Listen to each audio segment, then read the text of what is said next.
Welcome back everybody to Forza Motorsport. So we're continuing on with the 20th anniversary tour with the spirit of Forza Motorsport 4. So yeah, this is probably my favourite game of the actual full series. I remember playing it so much for many reasons. But yeah, let's first get into a race first. So yeah, we're going to be racing the 2009 Ferrari 458 Italia. So if you've not already gathered already, we are only ever driving the cars that were on the cover of each of the games. So yeah, and this was a pretty special car, to be honest. It's probably the first of the, you know, the current era of Ferraris in terms of the moving past the old kind of style of Ferrari. So yeah, 4.5 litre V8, 562 horsepower, 398 pounds-feet of torque, weighing in at 3,274 pounds. So yeah, remarkable improvement over the 430 Scuderia or otherwise, quite frankly. To select the car, I don't want to buy it again. Oh no, we've already got it upgraded. God damn it, let's go back. So yeah, I forgot that we had upgraded it already. I'll just talk you through while we get it detuned. So yeah, Forza Motorsport 4, fantastic game. It had one of probably my absolute favourite car list in terms of cars, in terms of a game of the time. Now obviously there are cars that have been added to subsequent Forza games that weren't included in that game, or you know, couldn't be included in that game because obviously of its age. But regardless, just a absolutely fantastic car. It's a lot of American cars that we just haven't had all that much, if at all, in subsequent Forza games, like the Ford Pinto. We only recently in Forza Horizon 5 got the Lincoln Continental for 1962 back, but there's also muscle cars in there that we've not had since, like the Shelby GT500 CJ, known as the Cobra Jet. I'd love that to be make a return. So yeah, there are a lot of cars in there that just haven't, you know, come back since that game. And if they have come back, they've only come back the once since. So yeah, we are at Hockenheimring for 5 laps on the full circuit. So yeah, we're not going to upgrade the car yet. But as you can see, 0 to 60 in 3 seconds dead, 0 to 100 in 6.5 seconds, and a top speed of 208 miles an hour. So yeah, properly quick car. But even so, it's not quite as stupidly powerful as a lot of Ferraris are nowadays. I just don't see the point of them being as powerful as they are, because they're not really all that much better in terms of handling than something like this. It's just you really have that extra power just because A, numbers sell, and B, they do weigh a bit more than this kind of Ferrari or the likes of the 430 Scuderia, for instance. So yeah, they're not necessarily better drivers' cars, they're just quicker in a straight line and have those big numbers to sell cars and put it on the marketing, basically. So yeah, I really wish Ferrari would strip their cars back, but ultimately I do feel like they're going to come to a point where they just can't put any more power in their cars, because right now you're getting cars that are, what, 900 horsepower plus, getting onto 1,000 horsepower. There's going to be a point where they're going to come to the realisation that they just can't put any more power down on the road. Certainly not in a safe manner and a satisfying driving manner either. So yeah, I do feel like it's going to be a time coming where they're going to have to think on their feet and basically strip the cars back to their basics. Be about handling, be about the driving feel. Maybe even bring a proper manual gearbox back for the first time ever and such like that. So the glitch is happening again with the fuel. Yeah, because ultimately they're only ever going to get to a point where they can't put more power down. Right, so we can do the fuel now. Right.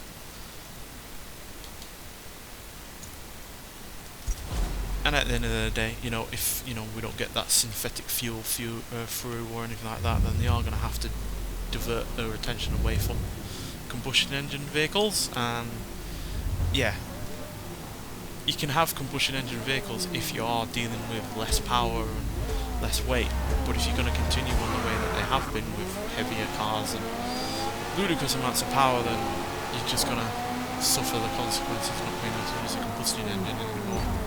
Whereas I feel if they strip their cars back, make them more about the driving feel of a pure power, they will find their feet again when it comes to the inevitable plateau that they're going to find themselves at. Because we've seen how powerful cars have gotten in such a short amount of time. You know, this was considered a properly powerful car, you know, it wasn't all that far off a Ferrari Enzo in terms of its power. And now the Enzo has been left in the weeds long ago. The likes of an 812 Superfast and such, so... Well, I was braking, but I think they came into a collision with somewhere else.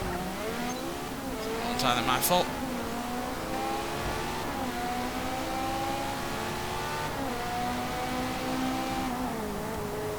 This, for my money, is one of the last few raw and, you know, driver-focused cars that they've done, as far as I'm concerned.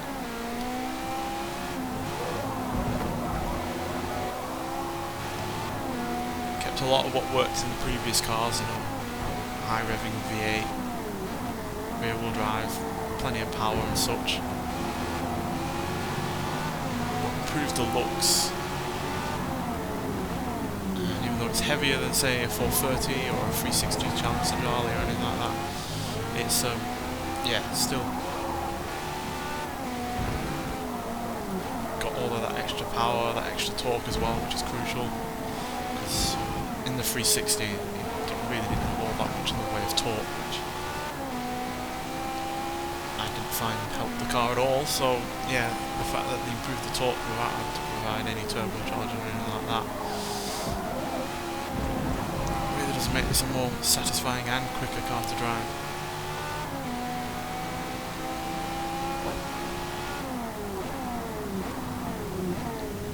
Is that braking us?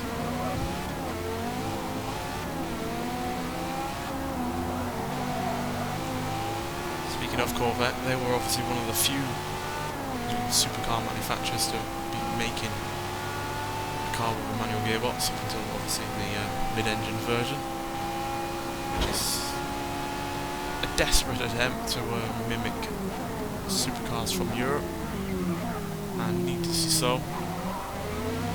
I still think they had plenty of life left in the original Corvette layout of front engine rear-wheel drive.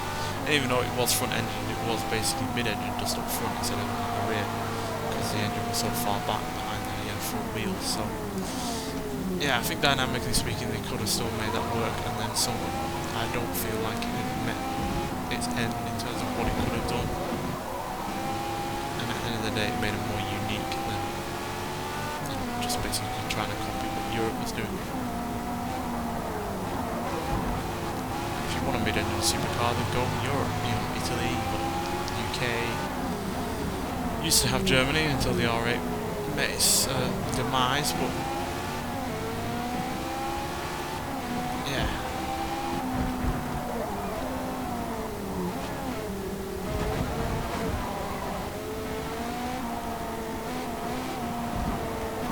Like everyone is trying to be like everyone else nowadays, and it's a little bit disheartening to see people, car manufacturers lose their identity in some regard.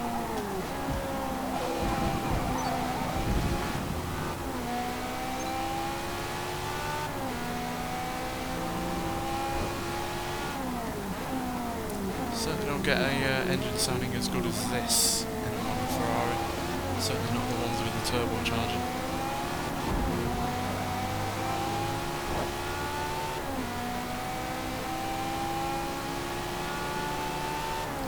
Can we do any better than 6th though?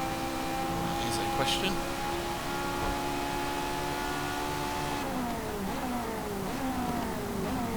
We do obviously have a fellow 458 in the front.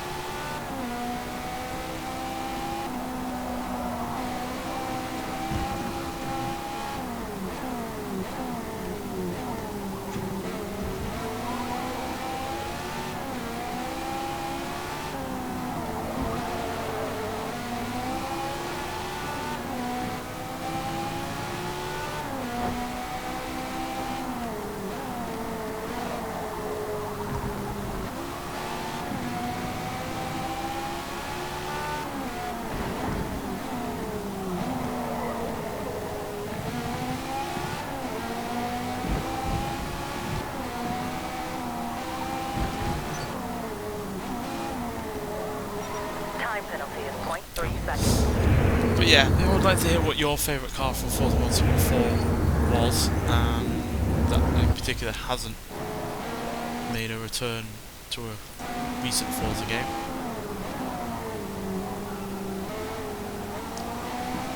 Because there were a lot on that game that, like I said, haven't made a return since. And I know it's a crap car, but I kind of do miss cars like the Ford Pinto, to be honest. I do miss cars that are rubbish, in all honesty, because there's nothing more fun than driving a rubbish car in stock or upgraded and having fun with it and maybe even winning a race or two. That for me was always the spirit of Forza Motorsport, was driving those rubbish cars that it really shouldn't be on a track in the first place, and yet doing well with them. In either stock form against similar vehicles from the same period, or upgrading them and, you know, coming up against something like this, which was always hilarious online when you would be racing something that was, yeah, clearly out of its league, or would be out of its league in stock form against something like a Ferrari like this, or a Lamborghini or such, and yet competing right alongside them despite the flaws that you have, and the fact that you'd be thrown into the weeds if you was ever in a stock race. So I kind of think has sort of been lost with this game, which is why, as much as I like Forza Motorsport 4, I think Forza Motorsport 7 pretty much matches it for that, because that still had a lot of those crummy cars, or cars that seem as poor choices,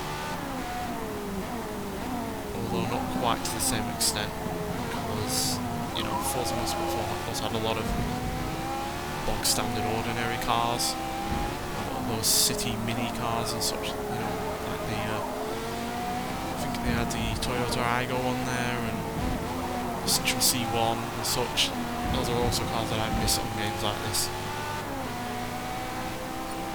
Which I know not everyone will agree with. A lot of people do like their supercars and hypercars, and they rarely race anything else, but I've always said that variety in a racing game like this is what keeps a game like this going. It's why Forza Horizon 5 lasted as long as it did. And I'm pretty sure that game has now run its course for the most part. Obviously there are still videos I can do on it, but in terms of new cars and new content being added to it, I'm pretty sure nothing else is going to be coming. Which is a shame for the PS5 players that have obviously only recently got their hands on it, but yeah, the reason that game lasted so long for me and lasted so long for others was because of the constantly adding new cars, and a lot of the new cars weren't your box standard supercars and hypercars. There were a lot of them were these unique vehicles that we hadn't seen on a Forza game before, or hadn't seen on a Forza game for a while, like the Lincoln Continental, for instance, being added back to the series. The original Pontiac Firebird, which I absolutely adore that car, yeah. Really love the fact that they added that back, so there's a lot of lessons that this game can learn from Forza Horizon 5. Because even though the physics on this game are better, and in some ways it is a prettier game, it ultimately just isn't as fun, because it lacks that variety. And obviously they have gone some ways in the last couple of months to change that. We obviously had the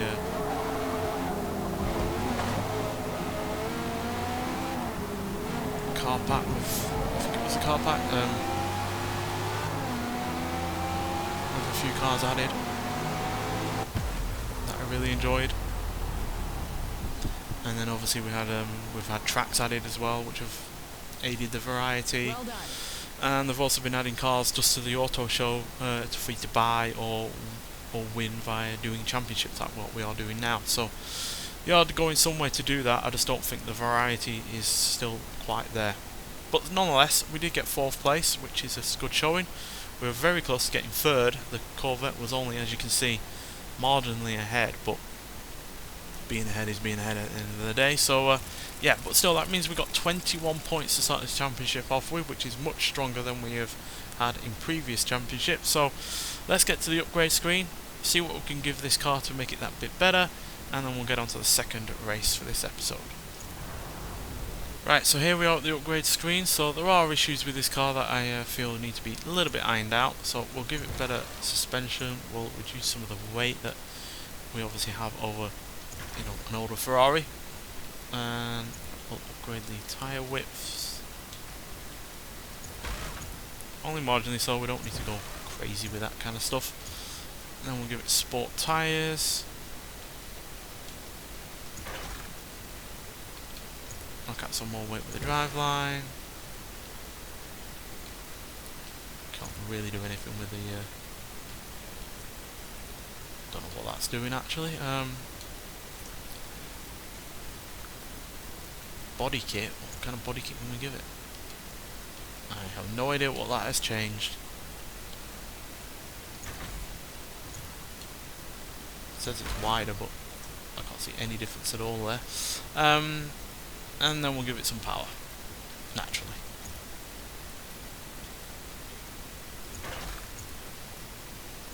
Although it looks like it doesn't really take to upgrades all that well.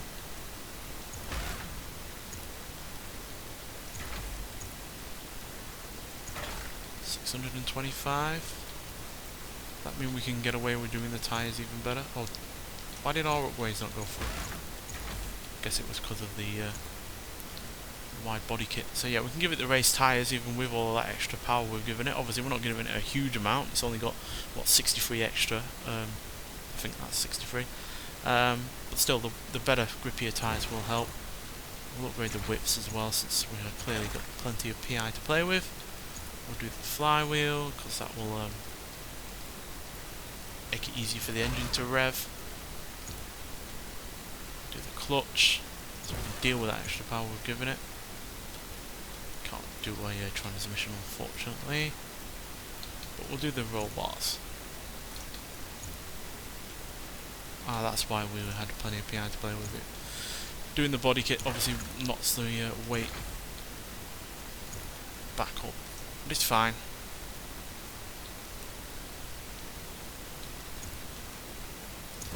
We'll do the transmission and then we'll get the flywheel down a bit. Yeah, that's a decent enough sacrifice I feel. So we're not all that much lighter than the standard car, probably not any at all. But obviously we do have more power, much grippier tyres, wider front and rear, lower suspension, better transmission, better clutch, lighter flywheel, and obviously that additional power that we got given. So, or given it. So yeah, we're at Sunset Peninsula Raceway for the reverse version, and for 5 laps. And apparently it's going to have some low fin fog. Although that can usually only be in the practice, and sometimes it dissipates by the time we get to the actual race. So, not necessarily going to be something we're going to have to deal with, but being low and thin, it shouldn't be too much of an issue. Yeah, as you can see, it's dissipated now, so no issues there. No, I don't really see the point in the weather being different from the main race, but there we go. So yeah, when it came to talking about cars being added to this game, I forgot what car pack it was that we had the likes of the Toyota Mark II and the Mazda Fiori being added as part of, and obviously it was the Racing Heroes car pack. Really rather good car pack, to be honest, and yeah, do like the fact that they added a good deal of cars via that car pack. So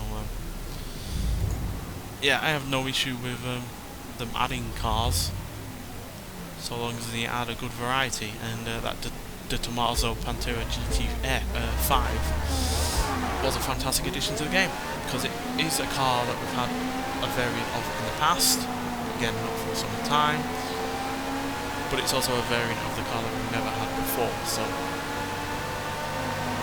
they did a good job with that car, because it meant that we had something we've had before and plenty of people have missed, like me, but then we also got a new version of it that we've never had either. So yeah, the car still feels familiar like the bog standard car that we had way back, but it's better with, you know, better looks and more power and such. So yeah, really enjoyed that car being added.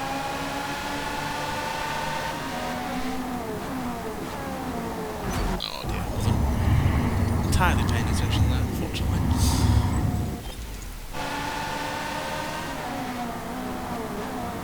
But yeah, it's that kind of variety that we really need added into the game.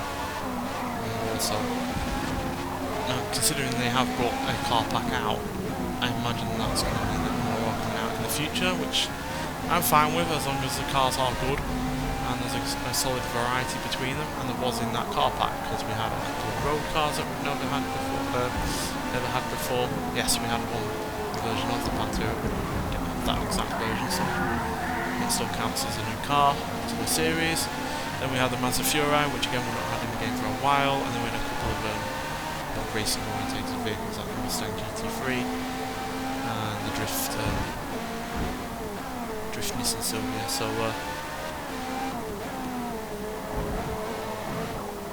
which obviously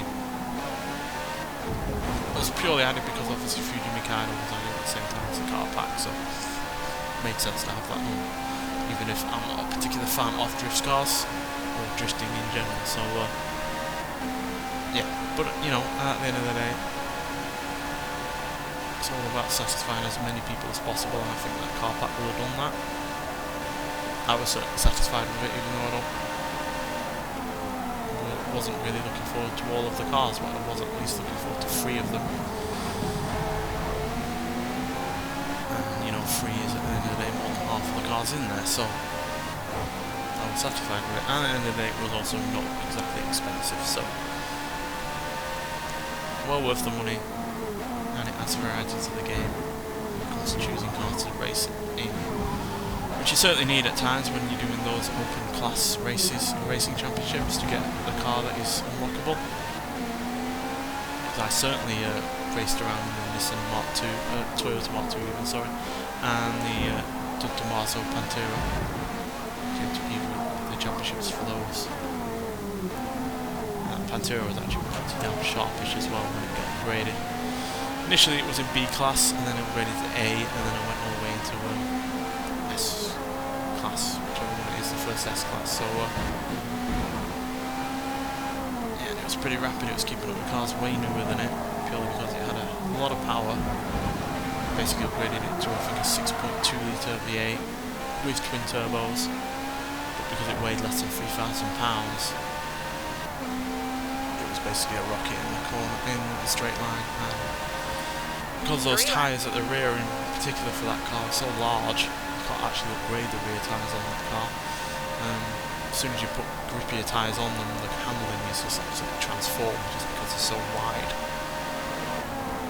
So a hot tip for you there: if you want a good handling car and you don't want to have to do much to it, or want to save as much PI as possible, go for the Pantera, because it already has the wide tyres that you need. Just like the grip, that's all you really need to upgrade it for handling, especially in the lower classes.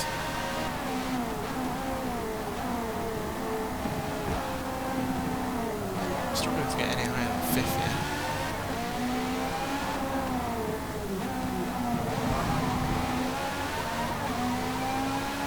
The car has obviously been improved, so quicker, way higher revving with those race cams that we put on it.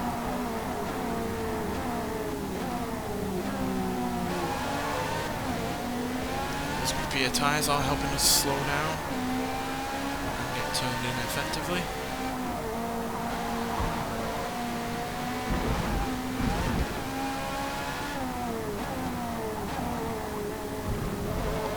Can we get higher than 4th this time?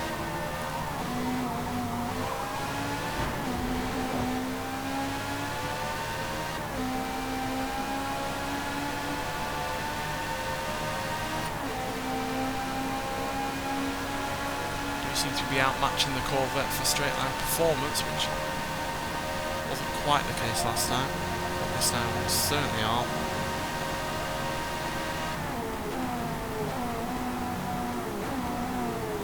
They do have more power than us in stock form, and I think even in this upgraded form of this car they do have more power, but we have, I feel like, less weight maybe, or at least just that we're able to use our power more effectively, especially when it comes to acceleration.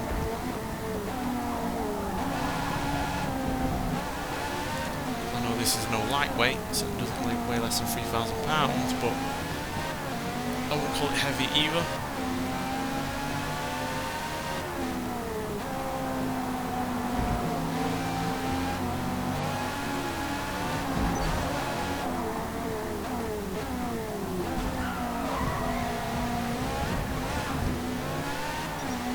Penalty is 0.5 seconds.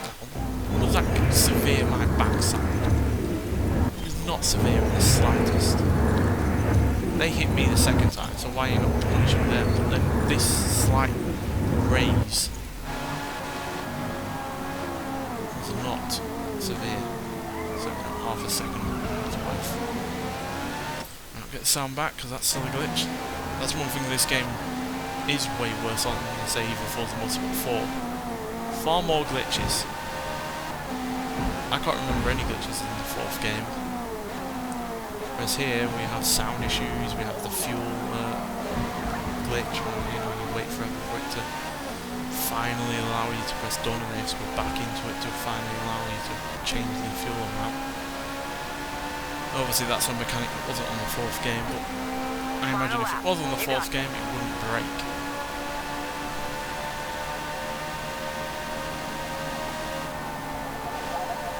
Like a lot of the issues of this game come down to the fact it's always online game.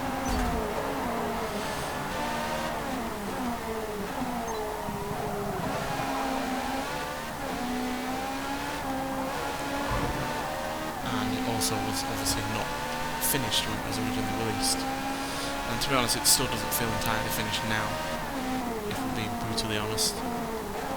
Especially when it comes down to the fact that at this point in a game series life, it really should have a lot more cars, a lot more tracks, and such. But again, it feels like the Forza Motorsport 5 kind of thing where they've taken a step back in the scope of the game to get it onto a newer console and such. Whereas Forza Motorsport 6 and certainly Forza Motorsport 7 were way better than Forza Motorsport 5, which is probably my least favourite game in the series. And yeah, we're truly able to take advantage of the console that we're on. Now this game is obviously improving its car list and track list over time, but it's just taking way too long. It really is. I don't understand how it takes a month or more to bring out a new track. Especially when they are sometimes tracks that we've already had. You already know what the tracks are like, you know what they look like, they know what the layout is and such. And you'll have some basis for, building upon them to make them, newer for this game. So yeah, I just don't know how it's taking so long, and yeah, we need more new tracks that we've never had in a Forza game as well, to be honest. And I'd also like to see some older ones return that we've not had for a while, like the New York circuit. So yeah, but at least we got second place in that race, so that will improve our position into the 3rd position overall. So yeah, that means we've got a podium position to finish this episode off with, which again is also better than some championships that we've had. We are level pegging though with 4th place, so yeah, if we get behind them in the next race then we will obviously fall back. But we're only 3 points behind 2nd, so that puts them within earshot of us, but we are also 7 points behind 1st, so yeah, who also improves their position in that race as well. So yeah, still a little bit of a tall order to get 1st place, but hopefully we can at least stay in a podium position, unlike the previous championship where we just missed out on one. But nonetheless, thank you for watching, and I'll see you in the next one. Bye.